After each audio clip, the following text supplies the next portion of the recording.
Hello. Welcome to Going Home, a journey to find our place in the universe.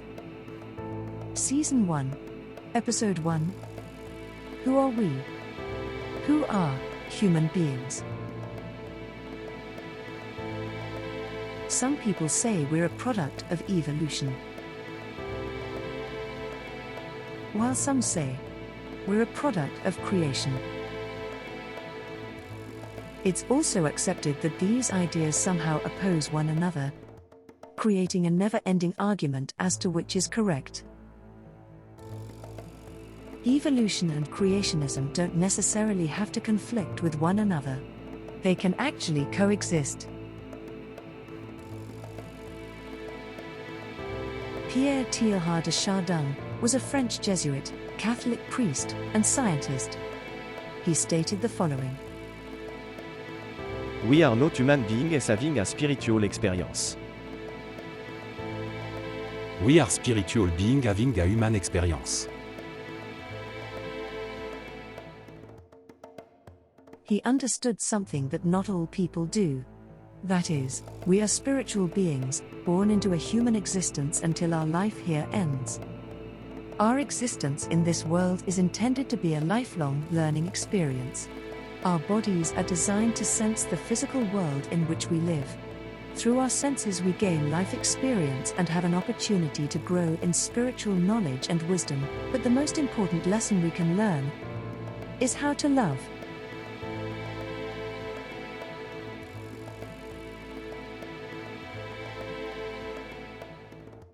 Wayne Dyer was an internationally renowned author and speaker in the fields of self-development and spiritual growth. He stated, "We are not our bodies, our possessions, or our careers. Who we are is divine love, and that is infinite." Wayne Dyer spoke on PBS in the program Change Your Thoughts, Change Your Life. In that program, he shared his thoughts on the Tao Te Ching, written by the Chinese philosopher Lao Tzu. This is what he said. What I would like to do now is to look at some of the key thoughts that I would like you to think about and consider changing as you become a person who becomes more God-realized. That is, someone who has died but stayed alive and returned and went back on that return trip. The first of these thoughts to change is to change the idea that I can't trust in my own nature. 2, I trust in my own nature. Did it ever occur to you that you have a nature? That nature is so profound and is always calling you. You know it. No one else can know it. No one else can impose it on you. No one else can tell you what it is that you feel in here that you know is why you're here and what you're doing here. There's no one else can explain that or explore that with you. You can't share it. Everything in the universe has a nature. Your dog has a nature. A crocodile has a nature. A duck has a nature. A crow has a nature. Everything has its nature. Everything has a dharma, including you. But what we've learned and we've grown up to believe is that I can't trust in that nature. My nature, to trust in your nature, to know that you came from a divine place of well-being and to trust in it. Listen to this, verse 38 of the Tao, a few lines. The great master follows his own nature and not the trappings of life. A truly good man is not aware of his goodness and is therefore good. Think about yourself.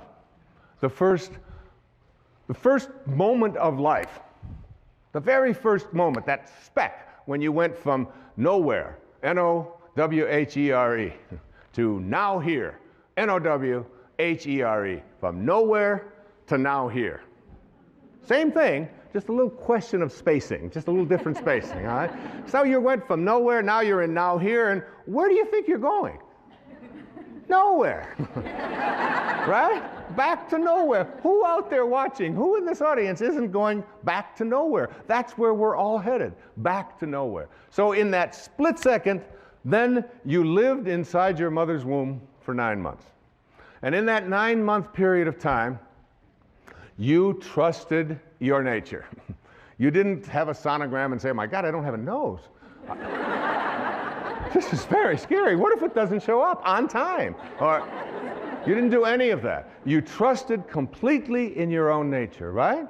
And so did your mother. There's very little that you can do because what you were to become, everything that this physical body needed, was all handled in there. And also, beyond what was needed for your physical world and what Lao Tzu called the world of the 10,000 things.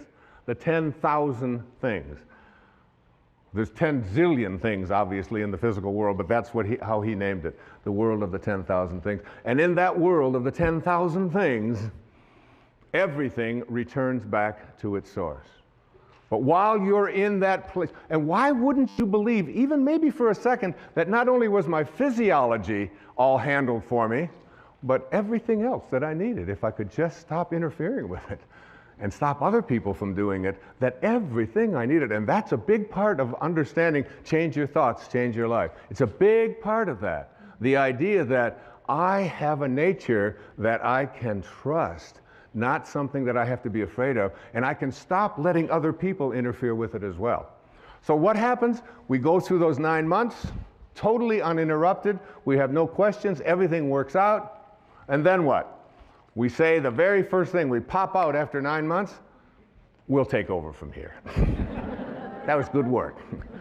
Nice work, God. Thank you very much. And so what we'll do is just sort of edge you out of here, you know.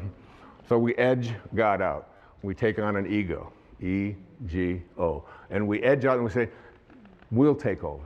And we have an ego, and this ego, what this ego does is it takes on a set of beliefs. And these beliefs are that I am what I have, that I am what I do, that I am what other people think of me. So we're raised to believe that the more stuff I accumulate, the more things that I get, this is who I am. The more that people like me, this is what I'll get, and on it goes. When we understand our spiritual nature, we begin to understand how the ideas of evolution and creation can coexist. Arguments concerning the way this planet and the life on it came to be fall away when we understand that our true nature is spiritual. The way that human life originated can be through creation, using evolution as a tool to create human beings.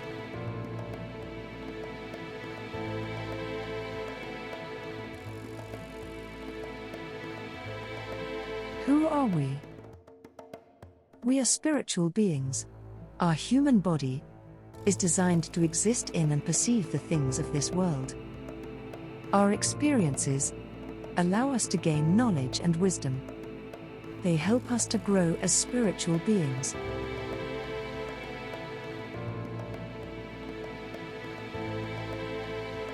We each exist with a unique nature. We are not what we have, what we do, or what others think of us. We entered this life with the goal of knowing and loving ourselves, and loving others. When we accomplish these things, we have succeeded in fulfilling our true purpose as spiritual beings, having a human experience. Thank you for joining us on this Going Home journey. Please don't forget to like and subscribe.